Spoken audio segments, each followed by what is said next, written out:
Before I bought the IKEA smart shades, I was a little skeptical.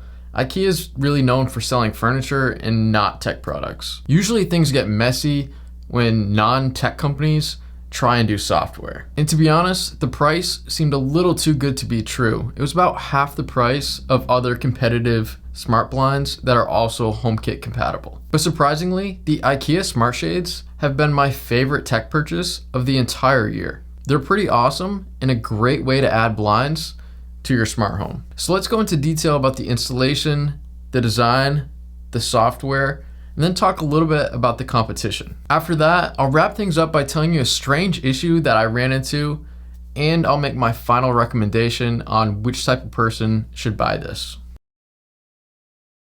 IKEA's smart shades were easy to mount. Just screw in the two brackets and then slide the shade right in. Keep in mind that the screws were not included.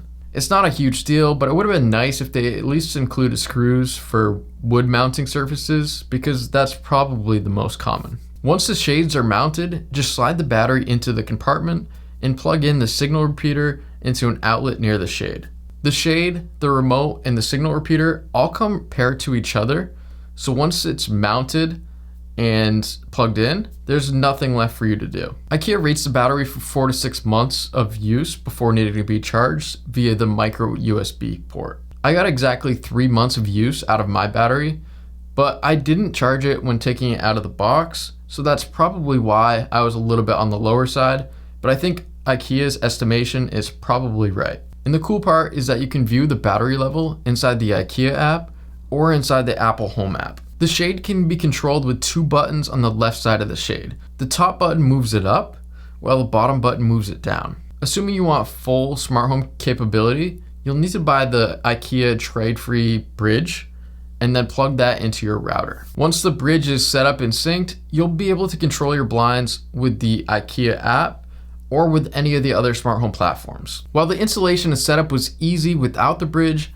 once you add in the bridge, it can be a bit of a headache and it takes a little bit of time. First, you'll need to pair the gateway to the app, and then you'll have to pair the remote to the gateway, the signal repeater to the gateway, and then the blind to the gateway. So that means there are 4 different pairings, which means that there's a lot of room for error. The whole syncing process took me about 30 minutes. I'd like to see IKEA smooth out this setup process a little bit, but it's not really a huge deal because you only have to do this once. Once all the accessories are synced to the bridge and the app, you can add your device to HomeKit. All you have to do is scan the QR code on the back of the gateway inside the Home app. Then, with HomeKit set up, the shades can be controlled with Siri and inside the Apple Home app. The shade is 76 3/4 inches long. However, the maximum drop level can be customized by double pressing the down button on the shade once it's in a proper position. Creating a custom drop level was perfect when I had my air conditioner inside the window,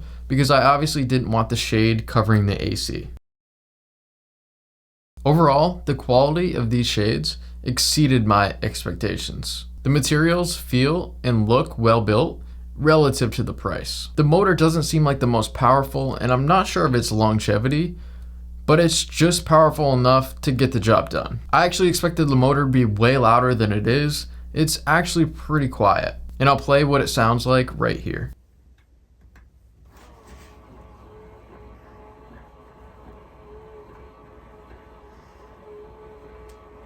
In Europe, IKEA sells a blackout model and a light filtering model, but in the US, your only option is the blackout version, and it only comes in one style, dark gray. The shade part is made of a gray polyester material, while the shade enclosure is silver and made of aluminum. These are blackout shades, which can be good or bad depending on what you're trying to accomplish. When I had them in my bedroom, the blackout style was really appreciated. And when they say blackout, it's not just for show. They literally block out all the light and they do a really good job. IKEA offers 8 different sizes, 23 inches, 27, 30, 32, 34, 36, 38, and 48.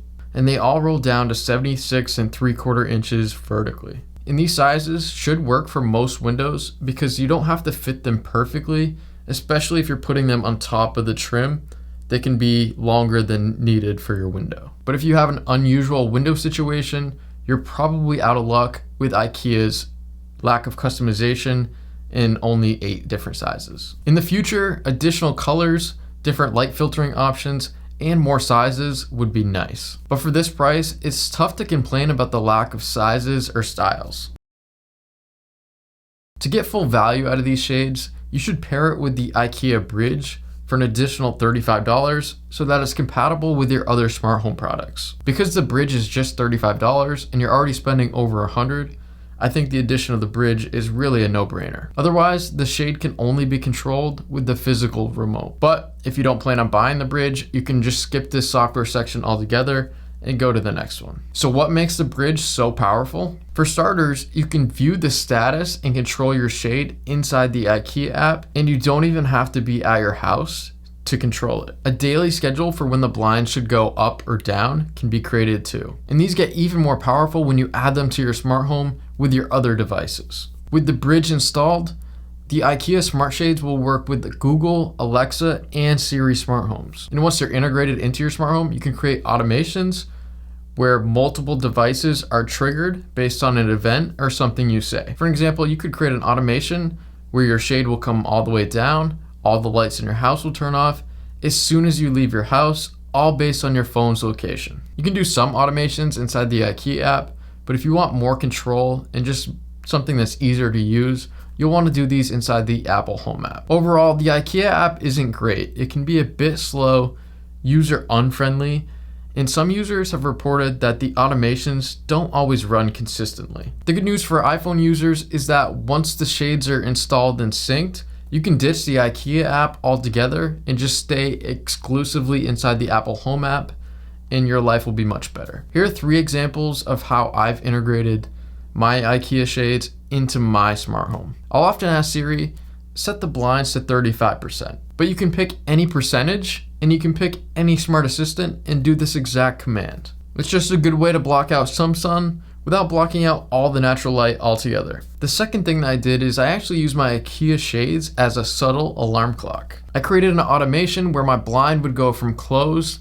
to fully open every single morning at 7 a.m. My bedroom would go from dark to super bright, and the subtle sound was just enough to wake me up. Of course, I don't have a real job and I don't have to worry about being late for anything, but I hate alarm clocks, and this was a nice way to wake up. Although I don't know if I would want to have to rely on this if I did have to be somewhere at a specific time, but it's a cool feature. And the third thing I've done is that I recently moved my shades from my bedroom into my office, which is right here. When I'm ready to shoot a video, I ask Siri to set video. So this is what it looks like before I shoot a video. The front lights are off, the Nanoleaf is off, and the blinds are open. Then I say, hey Siri, set video. Lights turn on, and now the shade's going down.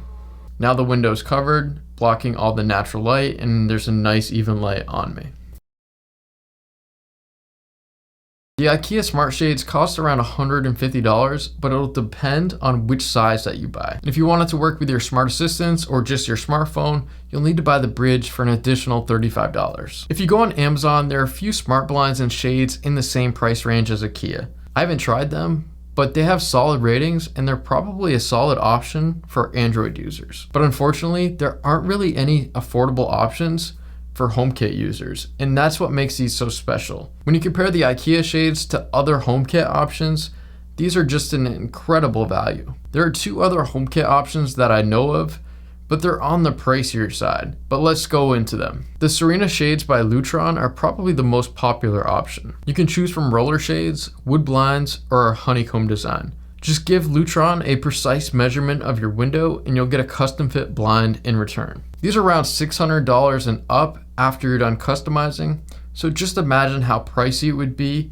if you have multiple windows to cover. But I'm sure the Serena shades are of better quality and they probably look better too. You'll get a perfectly customized fit and look, which that's nice, but $600 is a lot of money. On the other hand, the IKEA blinds, they don't look bad, assuming that the blackout style works for your home. The second HomeKit option are the Soma Smart Shades 2. Instead of making the entire blind, they make an accessory that retrofits your current blinds by controlling your blind's cord, loop, or beads. I'm not a huge fan of retrofit tech like this just because of all the potential headaches and compatibility issues. But if you've got blinds or shades that you really like and you've already spent money on, the Soma option seems like a decent one, although I've never tried it. Keep in mind that you'll need the motor and you'll need the Wi-Fi bridge, which will be about $200, which is actually more than the entire IKEA set that actually comes with the shade.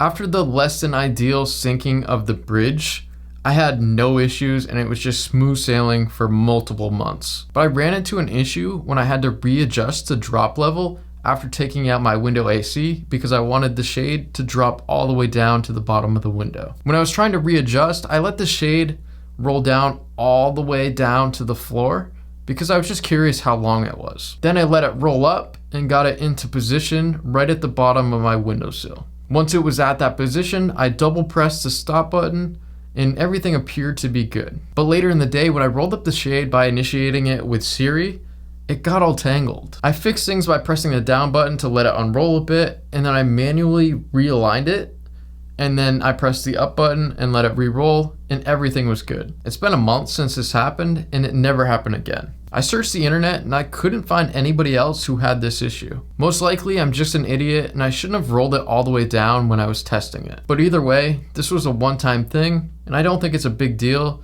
I just put it in this video for transparency reasons.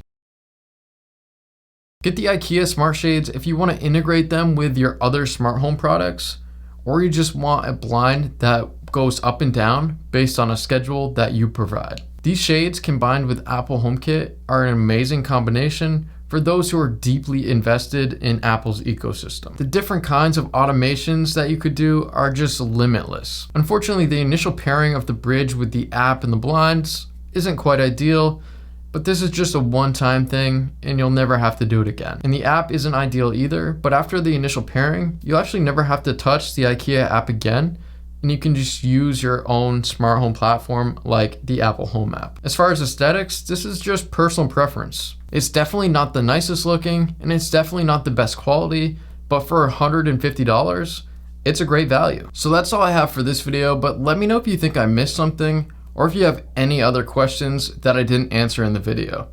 Thanks for watching this one. I'm out.